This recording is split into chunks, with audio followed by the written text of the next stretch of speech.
I've seen the results against Young Boys. I've seen the results against West Ham. I've seen the results against Aston Villa. And I'm back. Manchester United 0, Aston Villa 1. And this is your match review.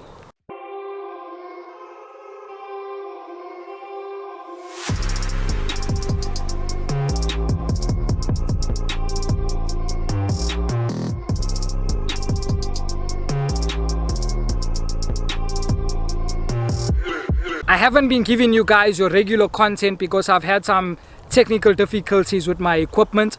I've managed to sort that out, and so I'm back like I've never left.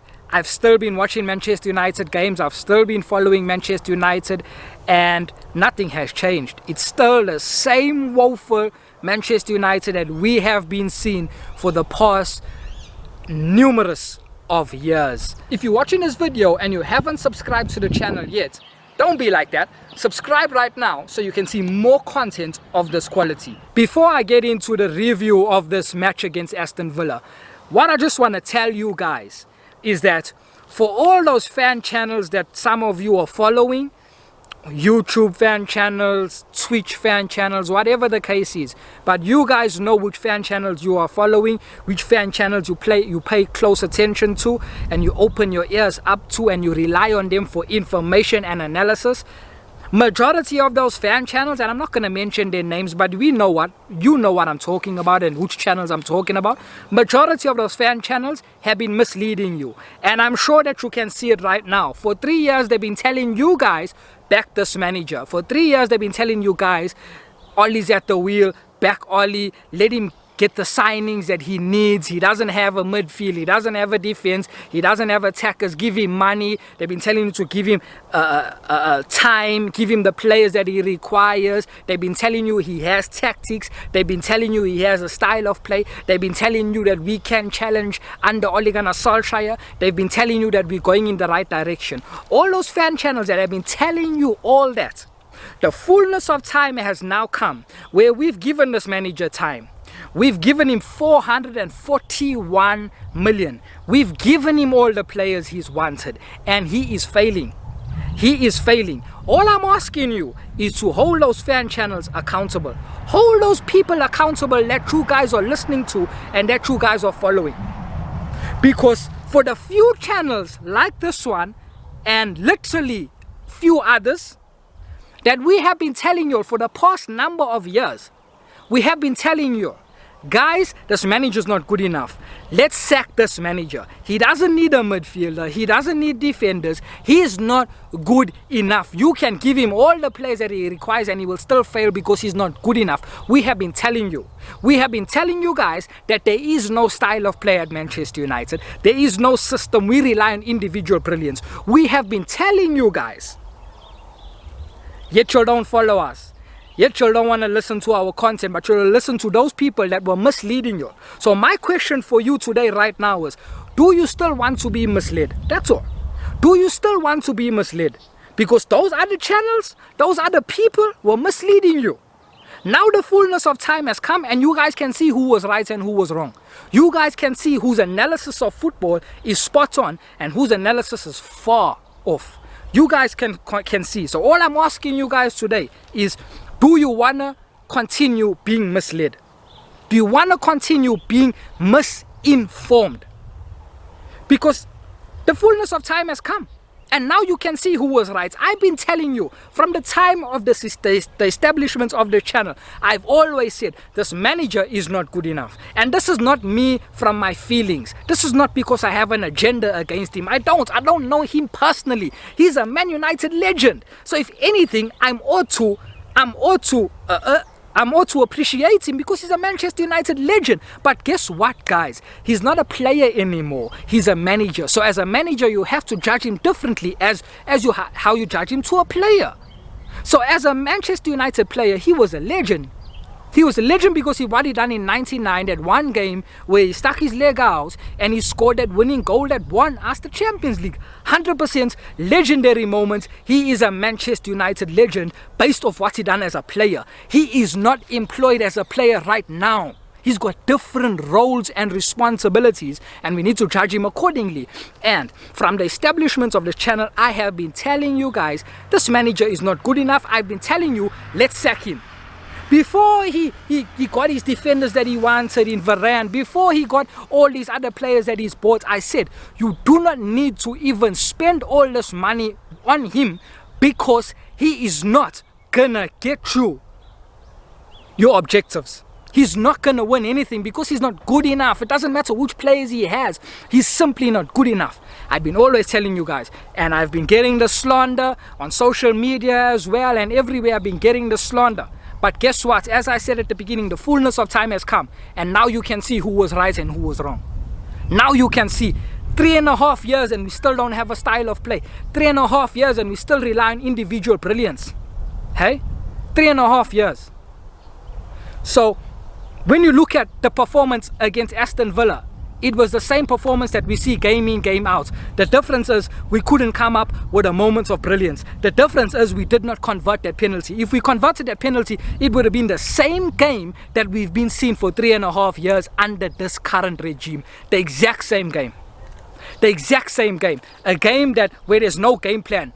How many times can you honestly say you've watched this team under this manager and we went into a game with a game plan? We never ever go with a game plan. We just go out there and, as he says, express ourselves. There is no direction. There is no style of play. You can't even see any patterns. Our fullbacks don't know when they need to bomb forward. They don't know when they need to overlap or when they need to underlap. They don't understand anything. They don't know anything, because the manager is not coaching them. Now people will say, oh, but look at the squad that is built up. Look at how good the squad is. The squad is competitive. The squad has the ability to challenge 100%. This squad is good enough. This team is good enough to challenge on all fronts. This team was good enough last season to challenge for the Premier League. The reason why we did not challenge last season was not because of the players. It was because of this incompetent manager. And it is the same this season. The reason why we are not going to challenge this season, we got knocked out of the Carabao, is not because of the players. It is because of this manager. He is holding us back. And so yes, the team is much stronger. It's very good. It's healthy. And people will say, aren't you going to give Ole Gunnar Solskjaer credit for that? I won't. The reason why I won't is because that's the job of a DOF. That is not the job of a manager. That's the job of a DOF, a director of football, does that. And how can I give him credit when all he does is write names on a piece of paper and gives it to the transfer department and then go and get those players? How can I give him credit, guys, when he has spent 441 million and had 3.5 years to build a squad? Any of us, me, you, any of us, if you give us 441 million and you give us 3.5 years, we can all build a competitive squad. Any of us, guys, it's not rocket science. It's not at all. So I'm not going to give him that credit because as a manager, if you go into any other big club, if you go to Bayern Munich, Real Madrid and Barcelona, you have very little to say on the transfers. Very little of which players are coming in and which players are going out. That's the job of a DOF. You see Bayern Munich had Hansi Flick. Hansi Flick won the 6-tuple. He won 6 trophies in one season. Every single competition he competed in, he won it all. And he came half a season and he done that. And guess what? They still did not give him a say on the transfers. They still did not give him a say, and that's why he left. Because they did not give him a say on the transfers and they made the squad weaker than what it was when he won those trophies. And he said, you know what, I'm going to win this last league title and I'm going to leave. That's how it goes in big clubs. Barcelona, Real Madrid, you have very little to say on the transfers that are coming in. Even Chelsea, very little to say on who's coming in and who's going out. Very little. And so the role of a manager is to work with the players that the club gives you, is to put those players that the club gives you, put them in a system and get results out of those players and first of all maximize those players, get the very best out of those players, grow those players and get results from those players. Ole is not doing that. Ole is not doing that. He wrote his list. of which players he wanted. He gave it to the transfer department. They gave him those players and he's not getting anything out of them. He's not been getting the best out of them, because if you get the best out of the squad, we win either the Champions League or the Premier League. It's that simple. It's that simple. We do that. Chelsea won the Champions League last season. Don't ever tell me Chelsea had a better starting 11 than ours. They did not. They did not. So let me analyze this game for you quickly so I can give you something of substance and you can be on your way. We versed Aston Villa at home. Aston Villa at home, and let me start from the back. Aston Villa at home. David De Gea. All I want to say is Dean Henderson, he needs to maybe go back on loan, or understand that he's going to be a squad keeper, because David De Gea is back. The David De Gea that you and I know of yesteryear, he is back. He is making saves that only he can make. The goal that he conceded, look here, no keeper's going to save that. That was a brilliant header, and all keepers ship in goals. All keepers concede goals. That's just one of the things. It's not on him. But he has been saving us on numerous occasions this season. David De Gea is back. I don't want to see Dean Henderson. Dean Henderson, if he's okay with playing FA Cup games and playing where we need to give Dave a rest, 100%, I don't mind that. Other than that, maybe he needs to go back on loan, because my guy, David De Gea, is back. Also, David De Gea, I also believe David De Gea is Ollie out. Because you can remember a couple seasons ago, Ollie took the armband off him because he was speaking about Ole Gunnar Solskjaer's tactics. Lack of tactics. He's got no tactics. And then now also after the game, he said at the game, we can't make any excuses, we weren't good enough. Ole Gunnar Solskjaer came out in the press conferences and was full of excuses. So I believe David De Gea is Ollie out. He's also said before this, he said last week that we have the players, we have the squad, we have the ability to challenge for titles. He did not mention the coaches or the managers. So I 100% believe David De Gea is Ollie out, and I'm all for that. We've given this manager Raphael Varane. He wanted a centre-back. We've given him the centre-back. We've given him one of the best centre-backs in the world. One of the most decorated centre-backs in the history of the sport. 4 Champions Leagues, World Cup, couple La Ligas, Copa del Rey. He's got everything. He's done everything in the game. No one can talk to him in terms of his experience at the highest level of winning trophies. This is the defender that we've given Ole Gunnar Solskjaer. And yet, we are still conceding goals. Yet, we still look so weak at the back. How much money has Ollie spent on this defense? He's bought Wan-Bissaka for 50 million. He's bought Harry Maguire for 85 million. He's bought Raphael Varane for about 30, 40 million. How much money has he spent on the defense? We've given him Varane, and the defense is still as weak. In fact, the defense looks weaker than what it was last season. What is the problem? The first 8 games of the season for Liverpool, 8 games played, 5 clean sheets. Chelsea, 8 games played, 5 clean sheets. Manchester City, 8 games played, 5 clean sheets. Manchester United, 8 games played, 1 clean sheet. 1 clean sheet. Now you tell me, who has bought one of the best centre-backs in the world? You tell me. You tell me. We bought Raphael Varane, and we're still as weak as ever. We look weaker. We've only kept 1 clean sheet in 8 games, and we've got Varane.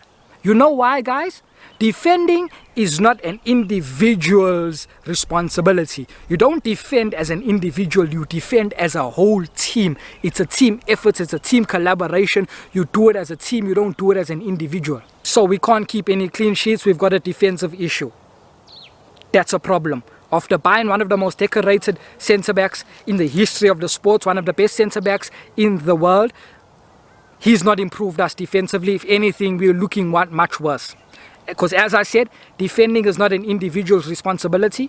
It's not individual brilliance. You can have the best defenders individually, but if they're not defending as a team, as a corporate, together, you will still concede goals, and that's what's happening at Man United. So we've got a problem in the defense. Then we go forward, the midfield. Huge problem. People saying Ollie don't have a DM and making all these excuses.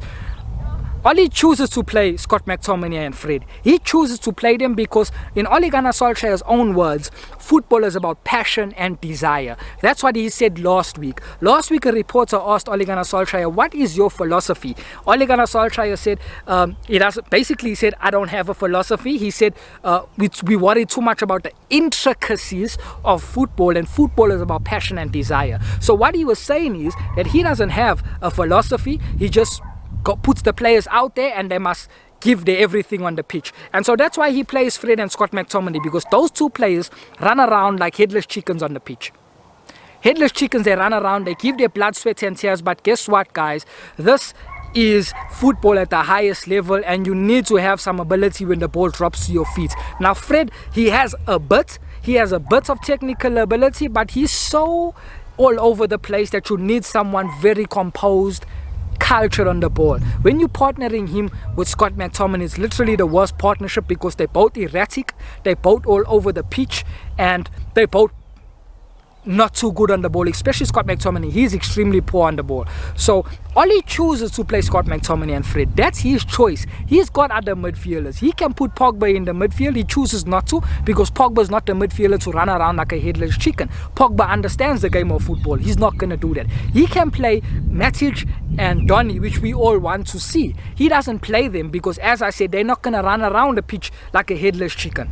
So Oli chooses to play Scott McTominay and Fred. That's his choice. Guys, stop saying Oli doesn't have a DM. No squad is perfect. No team is perfect. Manchester City won the league last season without a striker. Manchester City are playing right now without a striker, without a left back, yet they're still expected to compete.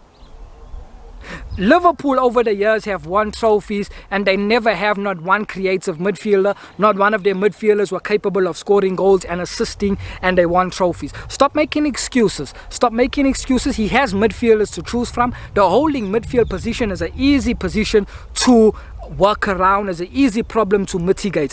When you don't have a striker, when you don't have a goalkeeper, now those are massive issues to sort out. Those are issues that can determine whether you win the league or not. But a CDM will never determine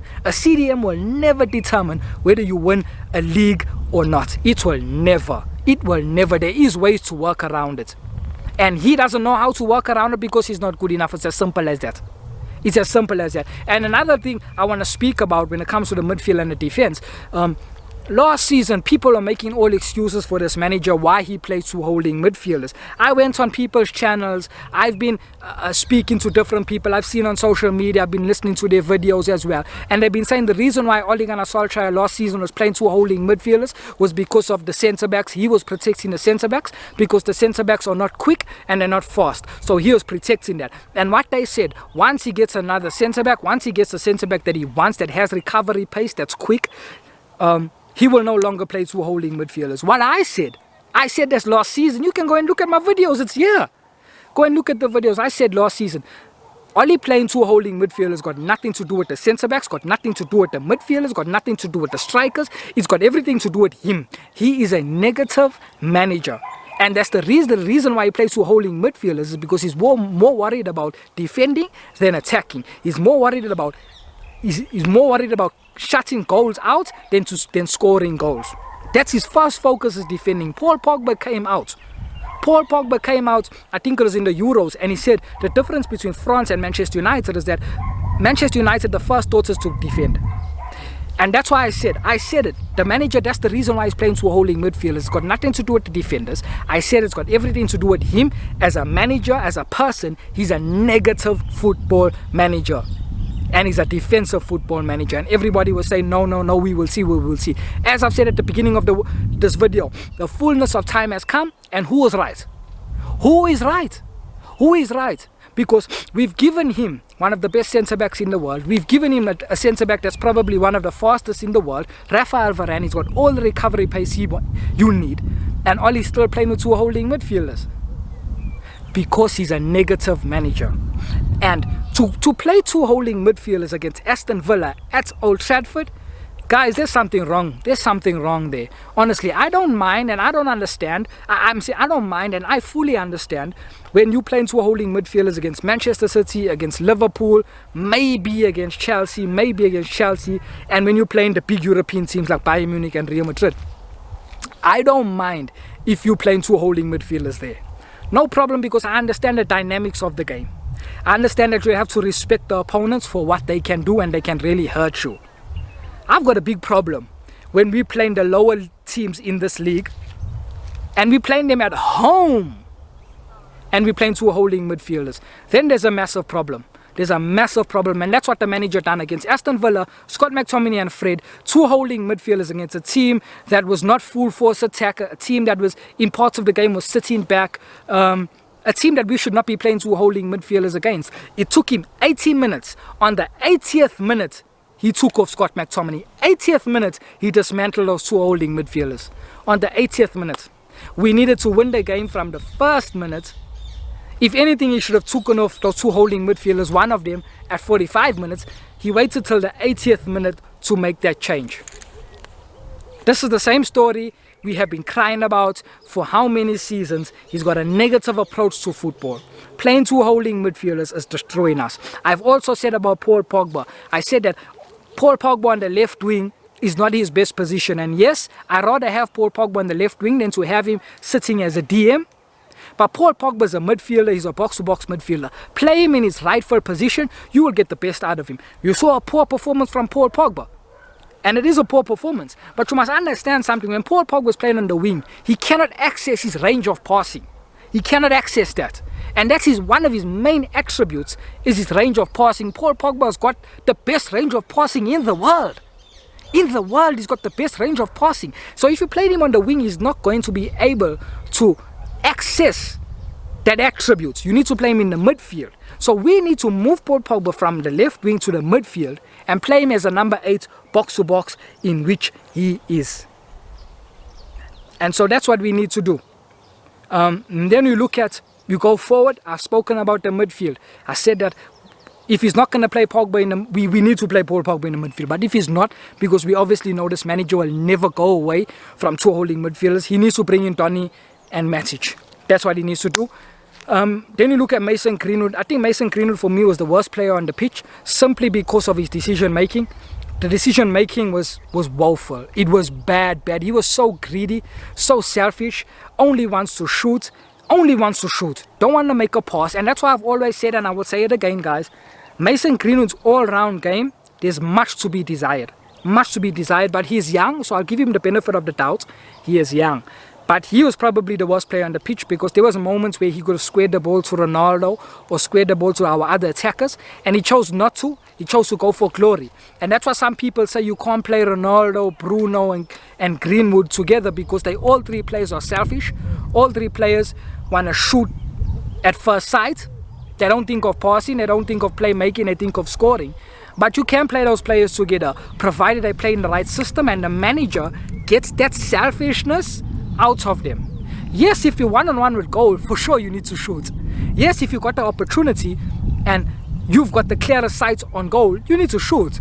But when someone else is in a better position than you need to lay the ball. So I say Mason Greenwood was probably the worst player on the pitch for me, simply because, not because he was ineffective, not because he wasn't on the ball, no, simply because he was making the wrong decisions time and time again. And Oli did nothing to make him aware of it. Oli did nothing to make him aware of it.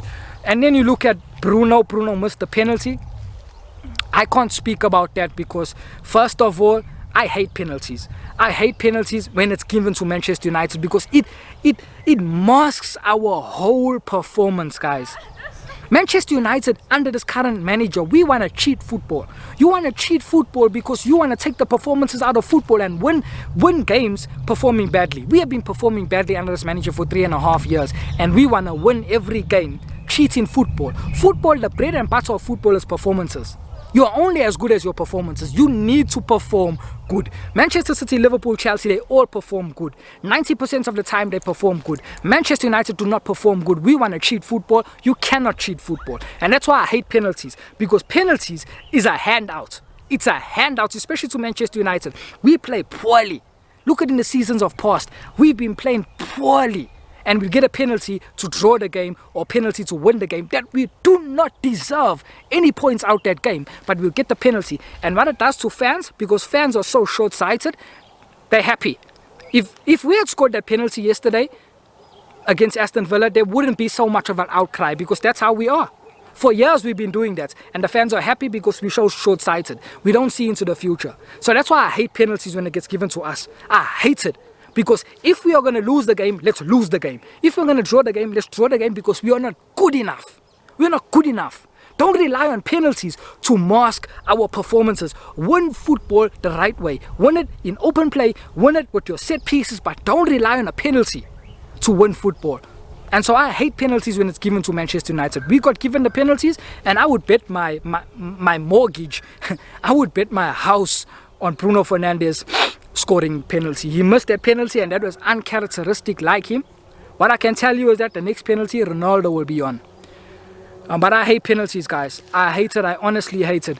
I think that, and I know, not even I think, performances are the bread and butter of football. You cannot cheat football. You need to get performances. You get performances, results will come. That's why you look at managers like Pep Guardiola and Jurgen Klopp. You'll see their teams winning, and you'll see after the game they are angry. They are angry even in the presser. And the commentators and the pundits can't understand why they're angry, and they say, no, the performance wasn't good. But they'll tell them, but you won the game. But they say the performance wasn't good because the performance is greater than the results at this stage of the season. Performances are indicators of results to come. You cannot be performing bad consistently and expect to reach your target at the end of the season. It will not happen.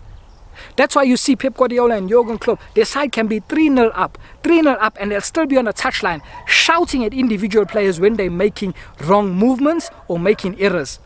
Still shouting at 3-0 up. When have you ever seen Manchester United leading by 2 goals and Ole Gunnar Solskjaer come on the touchline and scream at the players? Or after the game, Ole Gunnar Solskjaer will be angry after the game and upset because the performance wasn't good. Where have you ever seen that? You've never seen that. You've never.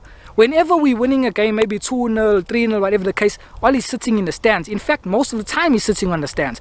Whenever we're winning like that, his legs are crossed and he's smiling. He doesn't care about the performance. He doesn't care about the performance. And that's the manager that you and I have. So, as I said, I hate penalties. I hate penalties, and I don't like penalties when it's given to Manchester United. It can be given to other teams because I believe those other teams, more or less, they deserve those penalties. They deserve to win the game. They deserve to draw the game. United don't deserve. We don't deserve many of the games we've drawn and we've won. We did not deserve it. The game we played against Wolves, which is our only clean sheet that we kept this season, we did not deserve to win that game. They played better than us. They played better than us. And so Ronaldo will be on the next penalty. I've got no denying that.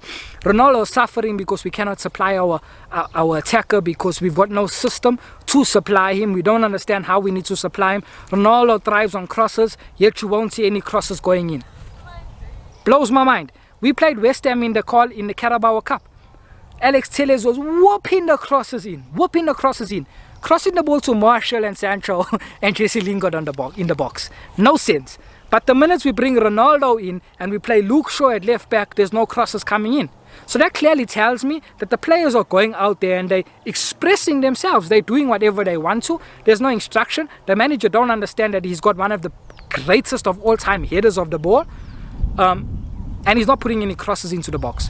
So guys, that's my match review. At the end of the day, I want this manager out. I've been wanting this manager out for 3 years now. I've wanted this manager out. I was probably the first person in this fan base to want this guy out because I've seen his deficiencies at an early stage.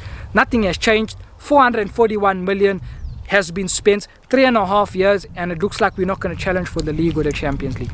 Let's see how the season pans out, guys. If you're watching this video, you haven't subscribed, hit that subscribe button if you want the truth. If you don't want the truth, carry on. Peace, guys. I'll see you for the next game. Villarreal. Let's see what happens. Peace.